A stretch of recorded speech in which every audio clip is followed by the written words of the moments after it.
Hi, everyone, and welcome back to Study English with Frank. And today we're going to be continuing our vocabulary series in preparation for your IELTS exam. And today we're going to be continuing with vocabulary words that you should know in relation to culture and social issues. Integration. And by the way, you may have noticed that I repeat the word 3 times and I leave a little space in between when I say it, and the idea is that we want you to say it out loud after me. And then you hear me say it again to kind of check if the way you pronounced it is the way I pronounce it, and then say it again. And then hear me say it again. And that will help you learn how to pronounce the word. It's one thing to just see the word, but it's also good to be able to say the word. And so with that, let's get started. Integration. Integration. Integration. Integration is the combining of different groups or things into one. Here are some examples. Integration of migrants into a society is essential. When migrants come into a new country, sometimes they just group together in little pockets and don't take the effort to integrate into the society. So they don't learn the language, they don't learn how to get employment outside of their little group, and it's not the best. It's better if people learn the language and start learning how to make their way outside of their little pocket communities and integrate into their new society. Integrate. The city focuses on the integration of public transport systems. So the idea there would be to get the buses, the train, the subway all working together as one whole unit, integrating, bringing them together into one whole system so people can make their way around the city. Cultural events promote integration among communities. Tolerance. Tolerance. Tolerance. Tolerance is respect and acceptance of different beliefs or behaviors. Here are some examples. Tolerance is key to a peaceful society. When people in a society are tolerant of others and some of their cultural practices that we talked about in our last lesson, if they're tolerant of that, then it promotes a peaceful society. Schools teach the importance of religious tolerance. And it's so nice to be able to live in a country that is tolerant of different religious worldviews. Tolerance. We should always try to show tolerance towards others' opinions. People around us might have some strange ideas, right, and opinions. And sometimes they might be so strong and harmful towards others that we do need to take a stand. But generally speaking, we should show tolerance to the beliefs of others, as long as those beliefs are not hurtful to others. Assimilation. Assimilation. Assimilation.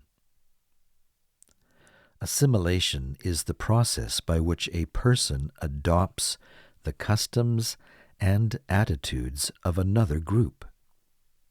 Here are some examples. The assimilation of immigrants can take generations. I've seen that to be true in Canada. When we have so many immigrants coming to Canada, sometimes the first generation have a difficult time integrating into their new culture, their new society. But then their children have a much easier time at integrating into the new society. And then when they have children, they're pretty much Canadians all the way. So generations. Sometimes the assimilation of immigrants can take generations. Some worry that rapid assimilation might erase their traditions. And we need to be careful of that. I think it's important that especially the children of immigrants learn both the languages of Canada and still maintain the language of their parents, so that when they go back to visit grandparents in the home country, they'll be able to talk to their grandparents. My daughter, An, is trilingual. She knows English, French, and also Vietnamese, the language of her heritage, Vietnam. Language plays a significant role in assimilation. I know people who have moved to Canada or the United States that have lived here for 30 years and have never learned English. They just stay within their own little communities, and they don't find it necessary to learn the language of their new society because they just operate within their own little pocket communities. But if they want to assimilate, it's important that they learn the main language of the country that they migrate to. Ethnicity. Ethnicity. Ethnicity. Ethnicity refers to a group of people who share a cultural or national background. People might ask you, "What is your ethnicity?" What would you respond? "Oh, I'm African," or "Oh, I'm Kenyan." Might be more specific. What is your ethnicity? But then if you wanted to get really specific about your ethnicity, you might say the ethnic group that you came from as well. So you might say, "I'm Maasai from Kenya in Africa." So I'm African, I'm Kenyan, but I'm also Maasai. That's your ethnicity. Here are some examples. Canada is proud of its diverse ethnicity. Ethnicity plays a role in some traditional festivals. They did a study on ethnicity and health outcomes. If you've ever seen some of these health studies, they can show how different people from different ethnicities are more inclined to get certain diseases. So that's an interesting study to do and to know about. Prejudice. Prejudice. Prejudice. Prejudice is an unfair opinion or feeling about someone based on their nationality, their gender, etc. This is a lot like the word that we learned in our last lesson, discrimination. Prejudice is a lot like discrimination. When you have an unfair opinion about somebody based on their gender or where they came from, their ethnicity. It's not good to have prejudice against people based on who they are and where they came from. Everybody in this whole world is created equal, right? And there should be no prejudice or discrimination. Here are some examples. Prejudice can lead to discrimination. It's vital to challenge our own prejudices. And this is a good idea. We need to examine ourselves to see if we have any unfair opinions about people based on who they are or where they're from or what kind of handicap they might have, the language that they might speak. He faced prejudice because of his accent. Have you ever experienced this? As you're learning English, you probably have developed an accent. Have you ever experienced prejudice from other people because of your accent? Sustainability. Sustainability. Sustainability. Sustainability is using resources in a way that will make them last for future generations. Here are some examples. Sustainability is crucial in modern urban planning. When people sit down to plan the water system, the sewage system, the electricity system of a community or a city, they need to develop systems that are going to be sustainable and last for future generations. The company focuses on sustainability in its products. Farming methods need to prioritize sustainability. Urbanization. Urbanization. Urbanization. Urbanization is the growth of cities due to the movement of people from rural areas. Do you know what rural areas are? That's basically the countryside. People living on farms or small villages or towns are moving to the big cities. And that's what we call urbanization. The trend of people moving from the countryside to the big cities. Urbanization. Here are some examples. Rapid urbanization poses challenges to city planners.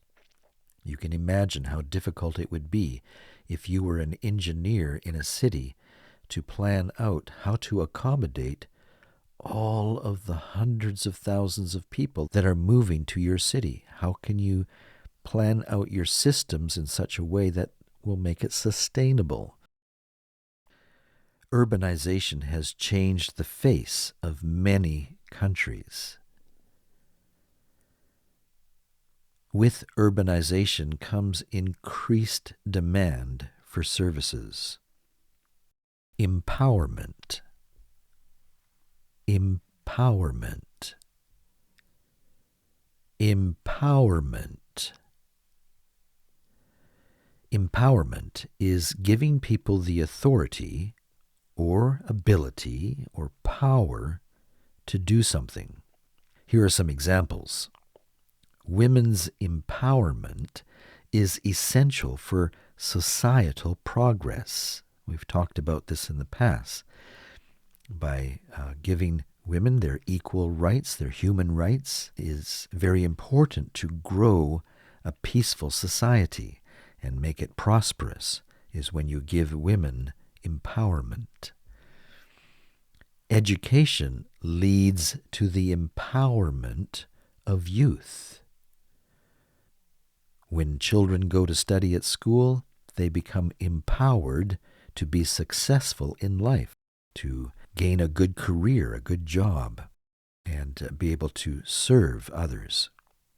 In many countries that I visit, the parents don't see the importance of education, and they might send their girls to school only to grade 1 or 2, and then they pull them out and have them work on their little farm.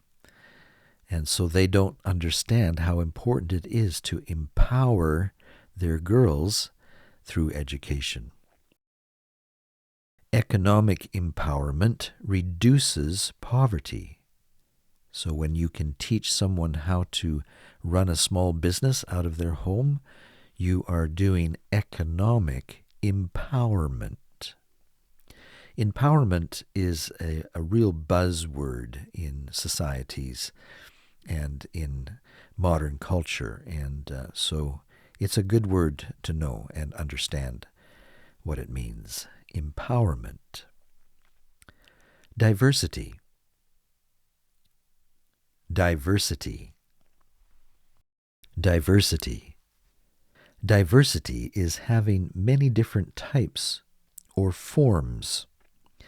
And in relation to our vocabulary for IELTS as we think about migration and culture and societal issues, it's usually referencing the diversity of people, having many different types or forms of people. Here are some examples. Companies benefit from staff diversity. So if your company has people from all over the world working there, it is going to enrich your company with many different skill sets that the people bring from their different cultures. It's going to be to your company's benefit to have this diversity on their staff. It can also help with public appreciation of your company when people from different backgrounds see that you are conscientious enough to employ people that come from their same culture. They're more likely to become your customer or to become your supporter. If you're an organization that asks people for money and donations, well, it's good to have people on your staff that come from all of these different backgrounds. Universities encourage diversity in their student population. And we found this to be true in Canada.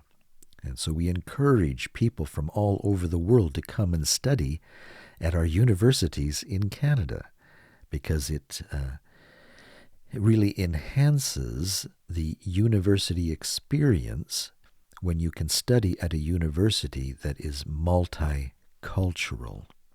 Diversity is a strength of the community.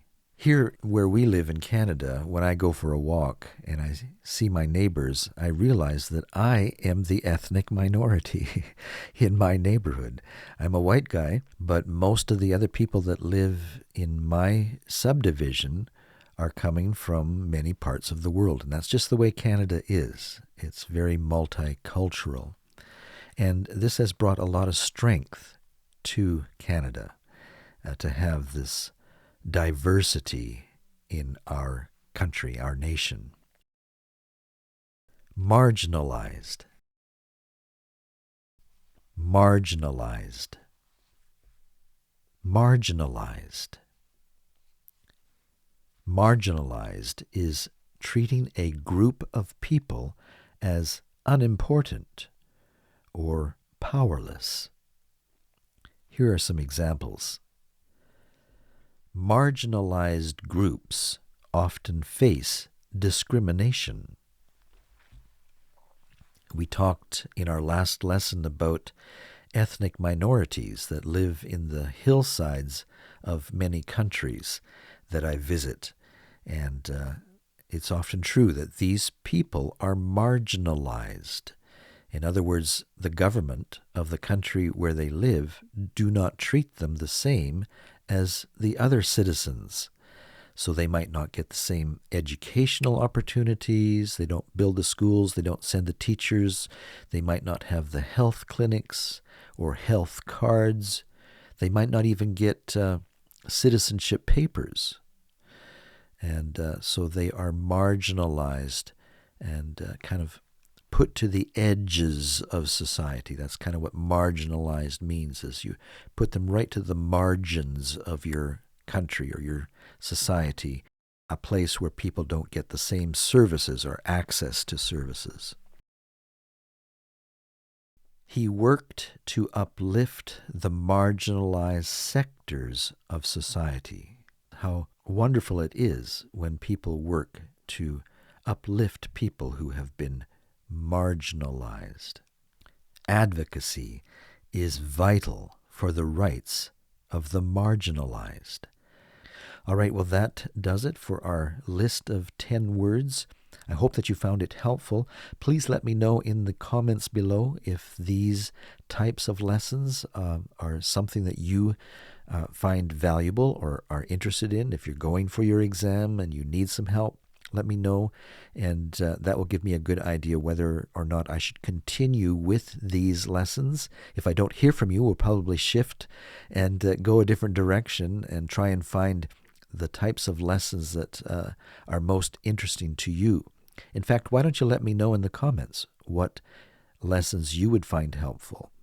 And that will help me craft the lessons that you, my students, are mostly interested in.